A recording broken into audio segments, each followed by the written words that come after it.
আসসালামু আলাইকুম প্রো কোডারে আপনাকে স্বাগতম। আপনি দেখছেন মডার্ন সিএসএস প্লেলিস্ট এবং আজকে আমরা শিখব সিএসএস স্পেসিফিসিটি।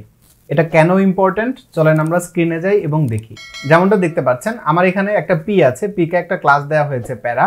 সেই পিটা হচ্ছে যে একটা চাইল্ড ডিভের মধ্যে এবং সেটা একটা আইডির মধ্যে আছে, টেস্ট নামে একটা আইডি তার মধ্যে আছে। এখন এই যে কাজগুলো আছে এখন আমরা হচ্ছে একটা একটা করে একটু দেখব। তো ধরেন আমরা নিলাম পি নিয়ে একে আমি একটা কালার দিলাম, তোমার কালার হবে হচ্ছে আমি বলে দিলাম রেড। এবার আমি যদি এটাকে সেভ করি আপনি দেখেন আমার এই যে টেক্সট আছে এই টেক্সটের কালারটা হচ্ছে রেড। এখন আমি আপনাদেরকে এতদিন কি বলেছিলাম, এতদিন আমি আপনাকে বলেছি যে এই যে একটা প্রপার্টি রেড, এখন আমি যদি এটাকে ডুপ্লিকেট করি, করার পর আমি যদি এখানে লিখে দিই ব্লু, তাহলে কি হবে আমার এই যে টেক্সটের কালারটা ব্লু হয়ে যাবে। কেন?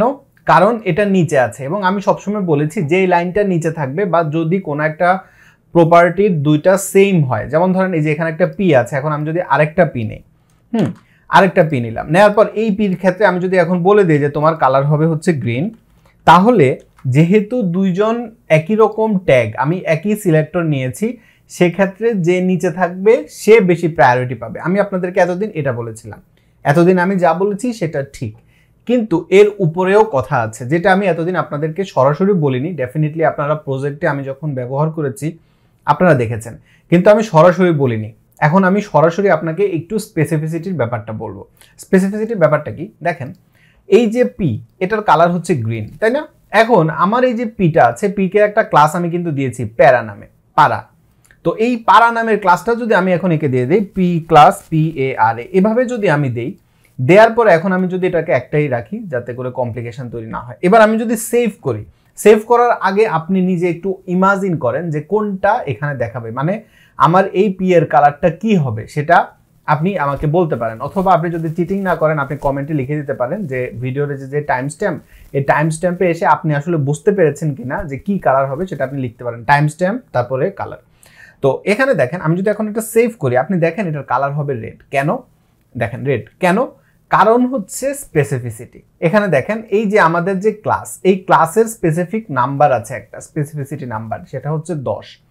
যখন আপনি শুধু একটা ট্যাগ নেন, আমার এই ট্যাগটা হচ্ছে কি ট্যাগ? P tag. যখন আপনি শুধু একটা ট্যাগ নেন সেই ট্যাগের স্পেসিফিসিটি নাম্বার হচ্ছে 1। যার নাম্বার বেশি থাকবে তাকে স্ক্রিনে দেখাবে, যদি দুইজনের নাম্বার সমান হয় তখন যে নিচে থাকবে সে স্ক্রিনে যাবে, এরকম।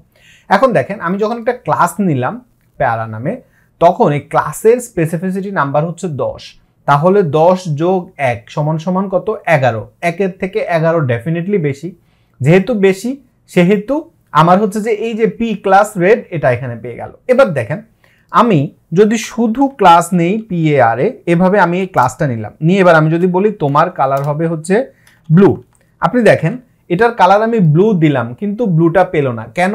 কারণ হচ্ছে এটার যে শুধু ক্লাসের স্পেসিফিসিটি নাম্বার হচ্ছে 10, কিন্তু 10-এর সাথে আমি যখন পি অ্যাড করে দিলাম তখন এটার কালার হয়ে গেল বা এটার ক্লাসের যে নাম্বার সেটা হয়ে গেল 11। যখনই 11 হয়ে গেল তার মানে এখানে আপনি দেখেন এটা 10, এটা 11, এটা 1, ডেফিনেটলি 11 বেশি, তাই 11-র নাম্বারটা এখানে দেখাচ্ছে। এবার দেখেন আমার এখানে এই যে পাড়ার উপরে আরেকটা ক্লাস আছে চাইল্ড, এই চাইল্ড ক্লাসটা আমি যদি এখন এই পাড়াকে দিয়ে দিই ক্লাস CHILD চাইল্ড, তারপরে এরকম, তাই না? এভাবে যদি আমরা দিই তাহলে কি হবে, আমার এখন এটার কালার হয়ে যাবে ব্লু। আমি যদি সেভ করি আপনি দেখেন এটার কালার হয়ে গেল ব্লু।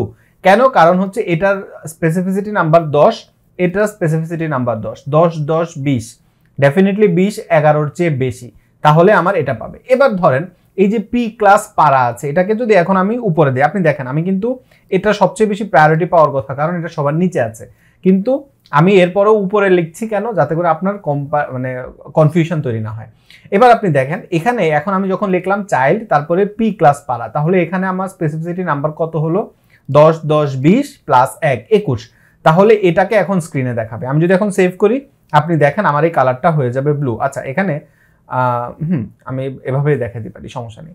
এভাবে হচ্ছে যে আমাদের যে স্পেসিফিসিটি নাম্বার এটা কাজ করে। এখন আপনি যতগুলা ক্লাস নেবেন, ধরেন আপনার যদি কোনো একটা ট্যাগে 10টা ক্লাস থাকে তাহলে 10টার জন্য 10 গুণ 10 সমান সমান 100, এটা হবে স্পেসিফিসিটি নাম্বার, এবং স্পেসিফিসিটি নাম্বার যার যত বেশি সেটাকে স্ক্রিনে দেখাবে।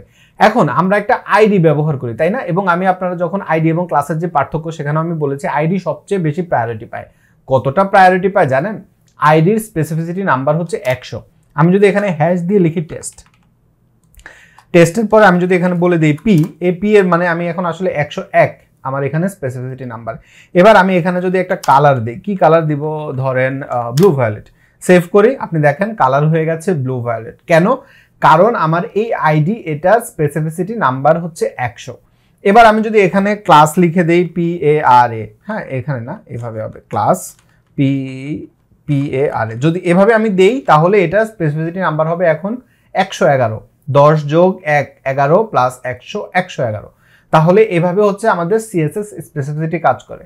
যদি দুইজনের প্রপার্টি সমান হয়, দেখেন এখানে এখন দুইজনের প্রপার্টি সমান, এটাও 111 এটাও 111। এখানে এখন আমি যদি বলি যে তোমার কালার হবে অ্যাকোয়া, আমি জাস্ট একটা কালার দিলাম, তাহলে যখন দুইজনের স্পেসিফিসিটি নাম্বার সমান হবে শুধুমাত্র তখন যে নিচে থাকবে সে বেশি প্রায়োরিটি পাবে, আদারওয়াইজ অলওয়েজ স্পেসিফিসিটি নাম্বারটা বেশি প্রায়োরিটি পায়। তো আমি আশা করছি আপনাদেরকে একটা সহজ এবং খুব সুন্দর করে স্পেসিফিসিটিটা বোঝাতে পেরেছি।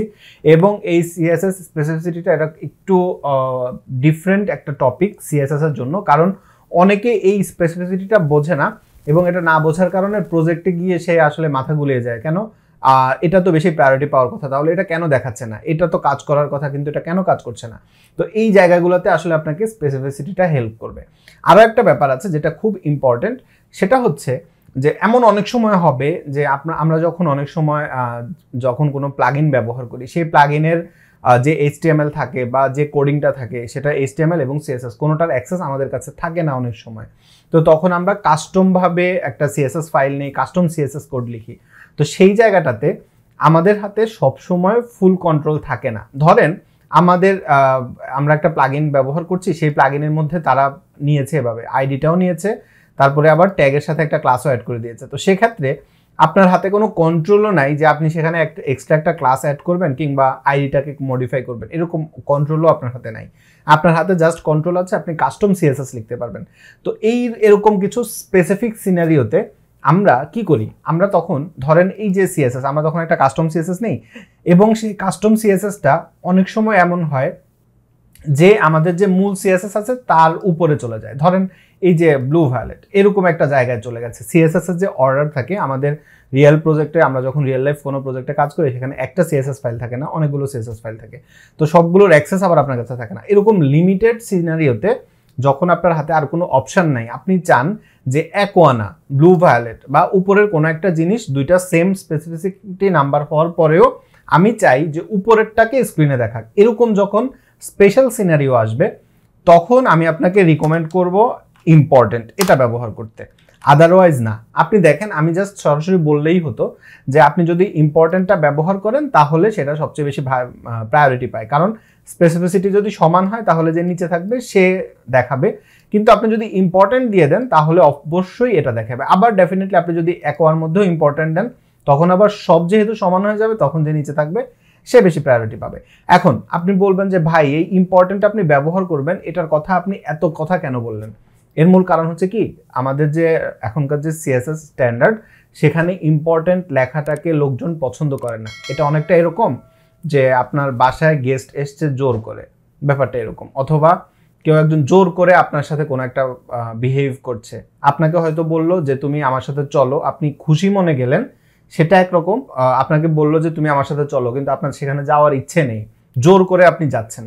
এই ইম্পর্টেন্ট ব্যাপারটা হচ্ছে যে জোর করে করা, এবং এটা কোনো ডেভেলপাররা পছন্দ করে না। এটা ক্লিন কোডের যে গাইডলাইন সেটার মধ্যে দিয়ে যায় না। এটা জাস্ট আপনি তখন ব্যবহার করবেন আর যখন আসলে আপনার হাতে আর কোনো অপশন নেই, otherwise I don't recommend you to do that. তো আমি আশা করছি যে আপনার এখন CSS স্পেসিফিসিটির উপর একটা ক্লিয়ার আইডিয়া হয়ে গেছে। এরপরও আপনার যদি কোনো প্রশ্ন থাকে নির্দ্বিধায় কমেন্ট করেন, আমি আমার অবসর সময় আপনাদের কমেন্টগুলো পড়ি। ভিডিওটিকে পাওয়ার আপ করার জন্য কোডমেন বিডিকে অসংখ্য ধন্যবাদ। আপনি যদি লাইভ ক্লাসের মাধ্যমে ফ্রিল্যান্সিং, ওয়েব ডেভেলপমেন্ট, ওয়ার্ডপ্রেস ইত্যাদি শিখতে চান তাহলে কোডমেন বিডির কোর্সগুলো চেক করতে পারেন। যে কোনো কোর্স পারচেস করার সময় প্রোকোডার বিডি কুপন কোড ব্যবহার করলে পাবেন এক্সক্লুসিভ ডিসকাউন্ট। আশা করছি ভিডিওটা আপনার জন্য উপকারী হয়েছে। এই ভিডিও সম্পর্কে আপনার মতামত কমেন্টে জানাতে ভুলবেন না। সুস্থ থাকবেন, নিরাপদ থাকবেন, প্রোকোডারের সাথেই থাকবেন, আমার জন্য দোয়া করবেন। আসসালামু আলাইকুম।